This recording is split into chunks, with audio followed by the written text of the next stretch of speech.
Pour simplifier l'achat, on a placé le point de résurrection juste à côté du comptoir. Du coup, le bracelet de résurrection est devenu indispensable. C'est même l'objet qui se vend le mieux parmi les trois. Une vraie star. Le sifflet de retour, lui, est limité à une seule personne. Son truc, c'est de ramener l'utilisateur à l'extérieur en un clin d'œil. Un vrai sauveur quand t'es paumé. En gros, c'est un objet pour les urgences. Mais il coûte cher. 30 pièces d'argent. Ceux qui pensent économiser en prenant juste un bracelet de résurrection au lieu du sifflet devraient y réfléchir à 2 fois. Parce qu'en cas de mort, même si tu reviens à l'entrée, t'as un risque de perdre ton équipement. Ton armure reste intacte, mais les armes qui tombent de tes mains, elles, restent sur place. Personne de censé se bat en tenant son butin, la plupart posent leurs trésors dans les couloirs. Résultat, ces objets sont pas récupérés et c'est une sorte de pénalité pour être mort. Pas beaucoup de monde choisit de revenir en mourant et c'est sans doute pour ça que le sifflet se vend si bien. Par contre, les cristaux d'enregistrement, eux, se vendent beaucoup moins qu'on espérait. Cela dit, il y a eu un moment où ils sont partis en grosse quantité. Ils coûtent 1 pièce d'or, un prix salé, genre 100 000 yens. On dirait que certains ont eu du flair et en ont acheté plein d'un coup. Avec cet objet, tu peux utiliser la mort pour revenir à l'entrée sans stress. Je parie que certains s'acharnent sur les gardiens et ça peut être risqué de vendre ces cristaux trop facilement. C'est pour ça qu'on a fixé un prix aussi élevé. Même avec ça, je pensais qu'il y aurait de la demande. Plus on descend dans les étages, plus la difficulté explose. Vu que les points de contrôle n'apparaissent que tous les 10 étages, les aventuriers doivent avoir l'impression d'essayer de grimper jusqu'au paradis. Je me disais que ça finirait par rapporter, même un peu. Certains trouveraient ça utile, c'est sûr. On a aussi pensé à prêter des armes et des armures, mais pour l'instant, c'est pas encore rentable. Ces équipements préparés par Kurobe sont de super qualité. Seuls ceux qui ont perdu leurs armes lors d'une tentative précédente les utilisent. Cela dit, ça commence à gagner en popularité. Quand les rumeurs sur la qualité incroyable de ces armes se répandront, il y aura sûrement plus de monde à les louer. Tout semble bien rouler, mais même si on a enfin du succès, faut pas se relâcher. C'est dans ces moments-là qu'il faut être encore plus prudent. L'équipe qui avance le plus vite s'en sort super bien. Jusqu'ici, personne n'a abandonné. Ils descendent progressivement dans les étages plus profonds. Heureusement pour nous, ils motivent les autres aventuriers. Les challengers reviennent au labyrinthe même après des échecs et nos ventes grimpent grâce à ça. Faut garder ce rythme. Je veux retenter le labyrinthe. Si on arrive à faire penser ça à tout le monde, atteindre plus de 1000 clients par jour, ce serait presque facile. Bon, selon le rapport de Murmille, on cartonne. Mais faut pas se contenter de ça. Donnez vos idées, exprimez-vous librement.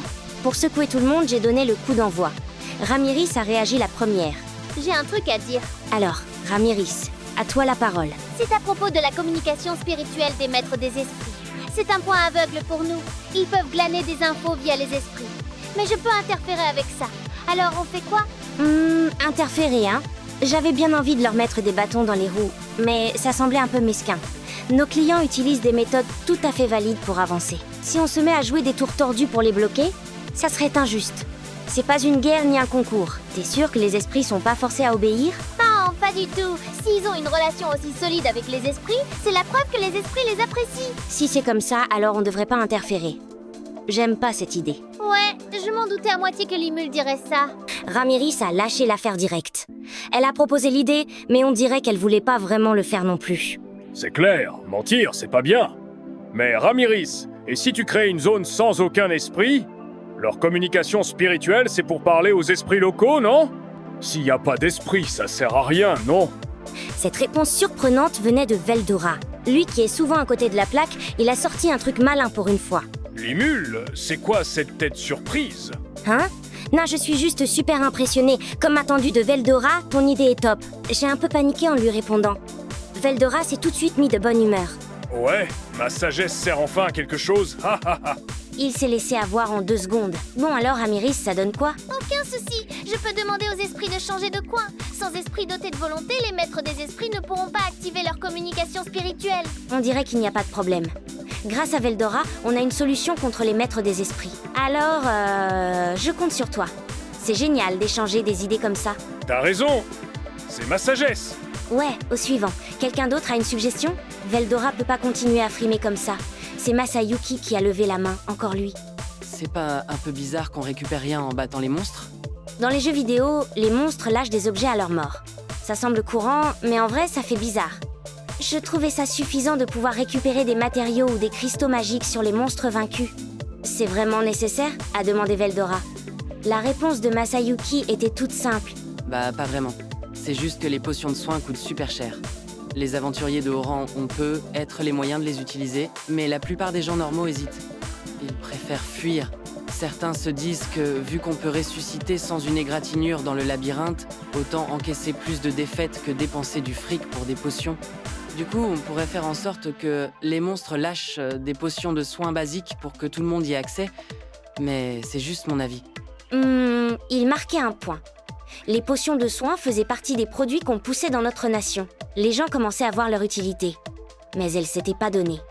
Et ce prix freinait la croissance du nombre de clients. Chez nous, une potion de soins basique coûtait 4 pièces d'argent. Une potion de haut niveau, 35 pièces d'argent. Quant aux potions de soins totales, on les vendait même pas sur le marché. Et si on le faisait, elles coûteraient entre 500 pièces d'argent et 5 pièces d'or, voire plus. Pour te donner une idée, la nuit la moins chère dans une auberge de notre nation, juste pour dormir, coûtait 3 pièces d'argent. Avec bain et repas, ça montait à 5 pièces d'argent. Les auberges de barons, souvent utilisées par les marchands, coûtaient environ 10 pièces d'argent, sans les repas. C'est l'équivalent de ce qu'un challenger de randée gagne en une journée dans le labyrinthe. Le revenu moyen tournait autour de 15 pièces d'argent. Même avec une équipe pour être plus efficace, ça grimpait à 20 pièces d'argent max. Ce revenu, pour l'instant, suffisait pour vivre. Mais en cas d'urgence, comme une maladie ou une blessure grave, c'était juste. Les aventuriers n'avaient pas accès à un système de protection sociale complet. En plus, fallait entretenir leurs armes et armures. Quand elles cassaient, fallait les remplacer. Et pour acheter du meilleur matos, fallait économiser. Les aventuriers de Baran galéraient déjà à chasser les monstres. Payer 4 pièces d'argent pour une potion, c'était un sacré défi pour eux. Surtout qu'ils devaient aussi mettre de côté pour le droit d'entrée du labyrinthe. Je comprenais pourquoi ils regardaient les potions sans oser acheter. S'ils tombaient sur un coffre au trésor, ils pouvaient devenir riches d'un coup. Mais je pensais pas qu'ils avaient les moyens de claquer leurs économies comme ça. Masayuki avait raison, c'est un truc courant dans les jeux vidéo. Mais tous les monstres du labyrinthe apparaissent naturellement. C'est pas si simple de leur faire porter des objets. Et puis, ces aventuriers, c'était pas mes sujets. J'avais aucune raison de leur faciliter la vie comme ça. Même si je voulais les aider, ils devaient d'abord survivre par eux-mêmes. L'Association de la Liberté était là pour ce genre de situation. Comme ils n'étaient pas citoyens de cette ville, je pouvais pas leur donner d'aide au nom de la nation. Malheureusement, c'était la réalité. Ceux qui suivaient pas le rythme étaient laissés pour compte. J'étais presque prêt à laisser tomber quand la voix insouciante de Ramiris a retenti. On peut probablement le faire. Sérieux ? Ouais. Suffit de faire avaler les objets aux monstres nouveau-nés. Si on pouvait faire ça, ça ouvrait tout un tas de possibilités. On pourrait garder les coffres pour les gros trésors et les monstres lâcheraient les objets moins précieux. Mais même si c'était des bricoles, pour les challengers de Baran, ce serait une source de revenus. Ça changerait la donne pour eux à l'avenir. Si tu bosses dur, t'es récompensé. Pour moi, c'était l'environnement idéal. Alors, y a pas de problème. T'auras des récompenses juste en battant des monstres. Avec ça, les challengers vont bosser encore plus dur. Comme ça, il y aura plus de matériaux de monstres qui circuleront sur le marché. Ça pourrait même devenir une spécialité de notre nation. Si on fait assez de bénéfices, on pourrait investir une partie dans la santé. Toute maladie serait prise en charge, et même en cas de blessure grave, on aurait des solutions. Ce serait comme au Japon. Avoir un système de santé pour tous les citoyens, ça serait plus un rêve. Si une politique comme ça est pas mise en place vite après la fondation d'une nation, ça semblerait injuste pour les habitants. À cause de cette possibilité, faut l'appliquer au plus vite. La reconnaissance de la citoyenneté posait aussi un problème. Les challengers du labyrinthe, les marchands ambulants, tous ces gens étaient pas citoyens. Ils devraient s'enregistrer comme citoyens maintenant pour avoir leurs droits. À ce stade, la Fédération de Tempest était encore en développement. C'est pour ça qu'on accueillait les immigrants. Mais peut être qu'une fois notre nation mature, on pourrait limiter l'immigration. Une nation, au fond, c'est juste une grosse organisation d'entraide. Les gens peuvent pas vivre seuls, alors ils forment des groupes pour s'entraider. C'est pour ça qu'on veut pas de parasites dans cette nation. Et on veut pas non plus accepter des gens qui ont pas envie de rester. Ce serait dur d'intégrer des gens avec des idées différentes dans le même groupe. Quant à la citoyenneté d'une nation, t'es obligé de contribuer à la nation. C'est aussi pour ça que t'as des droits en servant la nation. Ceux qui appartiennent à aucune nation, ils ont pas de devoirs, et ils peuvent se balader librement. C'était pas à moi de choisir. C'était aux gens qui visitaient Tempest de décider. S'ils étaient prêts à jurer fidélité à Tempest, je les accueillais. Sinon, ils étaient des invités. On pouvait pas leur offrir les mêmes avantages que les citoyens, fallait faire la différence. On dirait que je dois en parler en détail avec Rigoroud. Et des trucs dans ce genre, pour une fois, je réfléchissais sérieusement. Pendant que j'étais perdue dans mes pensées, Masayuki a voulu me parler. C'est vrai ? Si c'est comme ça, on pourrait mélanger des potions non identifiées ou des armes et équipements avec des effets inconnus.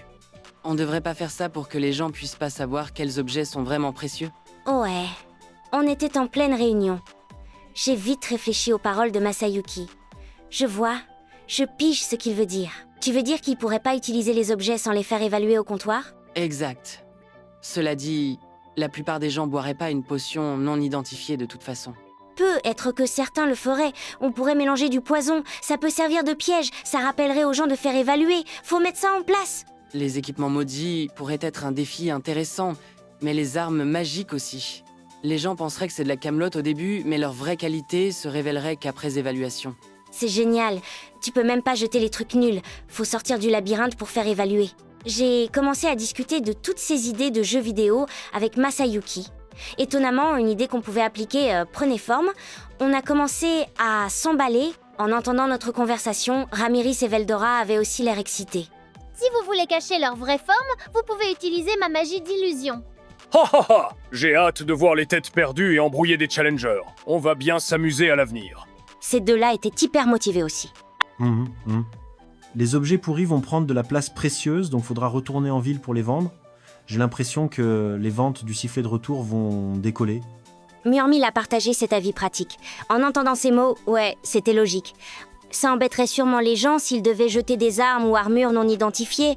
Ça gênerait vraiment ceux qui écument le labyrinthe pour choper du bon matos, une fois qu'on mettrait ça en place. À chaque fois qu'ils entrent dans le labyrinthe, ils payent un droit d'entrée. Plus d'entrées, ça ferait grimper les bénéfices. Et puis, on serait pas les seuls à s'amuser maintenant. Non identifié, ça sonne pas super excitant? Attendre le résultat de l'évaluation, c'est fun en soi. Ton cerveau va exploser d'excitation. Ce que tu pensais être de la camelote pourrait être un trésor. Comme ça... Même si c'était vraiment nul, les gens y tiendraient quand même. Je pense pas qu'on ait besoin de mettre trop de gros lots. À la place, on pourrait augmenter le taux de drop des potions de soins basiques. Ça aiderait les clients de Baran, faudra ajuster en conséquence. Je vois, alors on bosse dans cette direction. La mise à jour, hein? Masayuki a enchaîné. J'aurais pas dû parler de temps. J'avais juste validé son idée. Cela dit, mise à jour, c'était un super terme. Bien trouvé comme façon de le dire. Ramiris hochait la tête, comme si elle captait tout. Hé, t'as vraiment compris avec cet état d'esprit? Je l'ai regardée, mais elle a vite détourné les yeux. On dirait qu'elle faisait juste semblant de suivre l'ambiance. Cette fille connaissait que des petits tours comme ça. Murmiles a fait un sourire narquois. Veldora a éclaté de rire, comme d'hab. On s'est regardé et on a hoché la tête en signe, d'accord?